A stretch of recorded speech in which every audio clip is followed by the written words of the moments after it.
প্রিয় দেশবাসী, আসসালামু আলাইকুম। আজকে আমি আরেকটি বিষয় নিয়ে কথা বলবো। সেই বিষয়টি হলো দলবদলের চেষ্টা।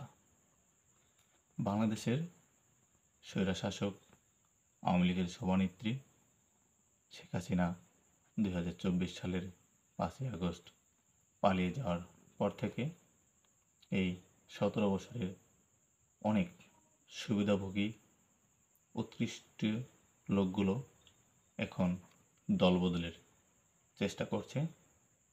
আমি তাদেরকে আহ্বান জানাবো, যারা এই 17 বছরে গণতন্ত্রের জন্য লড়াই করেছেন, তারা যেন এই সুবিধাভোগী উৎকৃষ্ট লোকজনকে কখনোই যেন দলে জায়গা না দেয় এবং চিহ্নিত করে রাখতে হবে এই উৎকৃষ্টভোগী স্বৈরা শাসকের দোসরদের।